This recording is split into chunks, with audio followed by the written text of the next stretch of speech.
各位網友大家好啊！根據香港財務策劃學會2023年第四季嘅研究咧，退休人士每個月嘅使費係14,700蚊啊！如果用翻一年去計咧，平均一年就要使176400蚊啊！咁如果你退休嗰陣只係得50萬，咁每年又使17萬，咁基本上你使3年就大約使晒你所有嘅錢噶啦。咁香港人都係十分之長壽嘅，由2023年男性嘅出生平均壽命就係83歲，而女性就係88歲。而香港普遍退休嘅年齡65歲，亦即係話我哋有大約20年係冇收入得支出。咁究竟如果你淨係得50萬，又點樣去退休呢？咁今日就想同大家分享用50萬退休嘅方法。咁第一個方法咧就係申請長者生活津貼啊！如果你成功申請到長者生活津貼，你每個月就可以拎4250蚊啊！咁當然唔係人人都可以申請到長者生活津貼嘅。申請長者生活津貼咧要滿足個入息同資產嘅要求嘅。單身人士每個月嘅入息限額係1770蚊，咁資產嘅限額係406000蚊。咁你可能會問，我有50萬嘅資產，咪超過咗佢嘅資產限額要求？咁大家要留意啦，長者生活津貼入邊嘅資產咧係唔計算保險計劃入邊嘅現金價值嘅。換句話去講，我哋可以將我哋某啲錢擺落去保險度，咁就令到我哋可以滿足到長者生活津貼入邊嘅資產限額要求。咁例如我哋有50萬啦，我哋可以將15萬擺咗政府嘅年金計劃，我哋只係需要申報35萬嘅資產，令到我哋可以滿足到長者生活津貼嘅資產要求啦，可以順利咁拎到長者生活津貼。咁如果我哋將15萬擺喺香港嘅年金計劃，咁每個月咧就可以拎到870蚊。成年就可以攞到1440蚊啦，因為政府嘅年金計劃咧係終身年金嘅。換句話去講咧，只要一日唔瓜老襯咧，都會 keep 住可以拎到1440蚊嘅。咁 A 嗰欄咧就係講緊收到年金嘅總金額，我哋可以見到咧，去到80歲嗰年咧，我哋收到嘅年金金額已經超過咗我哋俾個金額啦。咁之後就一路有增長落去。換句話去講咧，我知道我哋越長命，我哋嘅收益就越高。咁總結一次啦，你將15萬去買政府年金，咁政府年金嘅每個月收入就會係870蚊。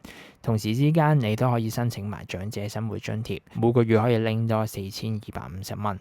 咁加埋一齊，總共你每個月可以拎就係5120蚊。咁你仲剩翻35萬嘅資產，可以放落渣打嘅高息馬拉松末期存款戶口。你一開戶就有3厘，而且隨住時間去遞增嘅。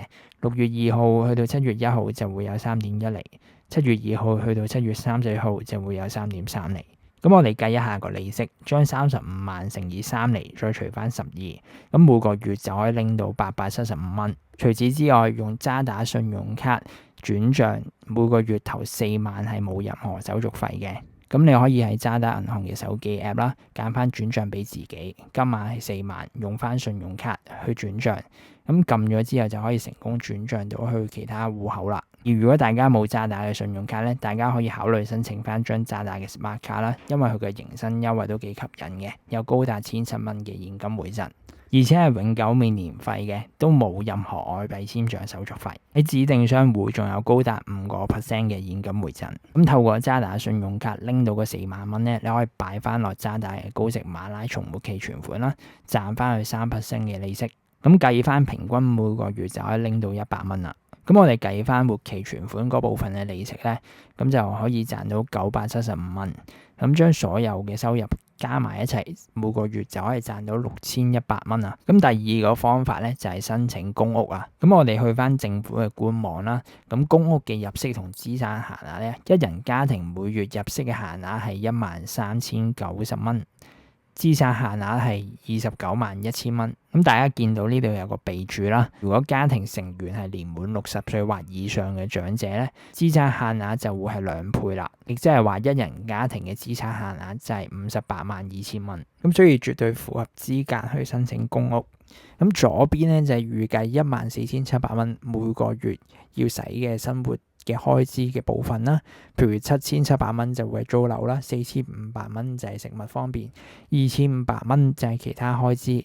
咁成功申請到公屋之後咧，就可以大大咁減輕租樓嘅負擔啦。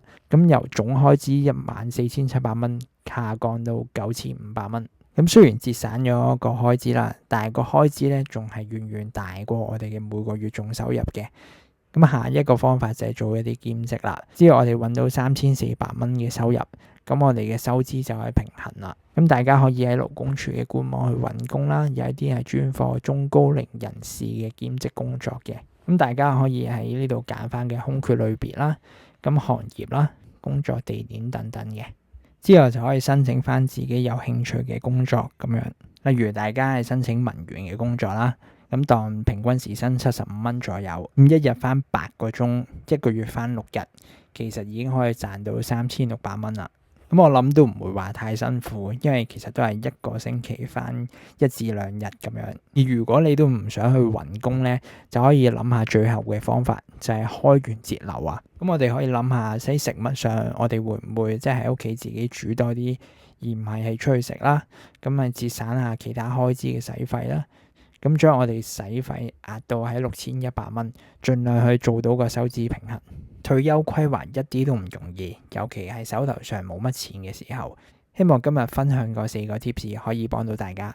最後，如果大家覺得呢段片有用，記得俾個留言、俾個讚同埋分享出去。我哋下條片再見，拜拜。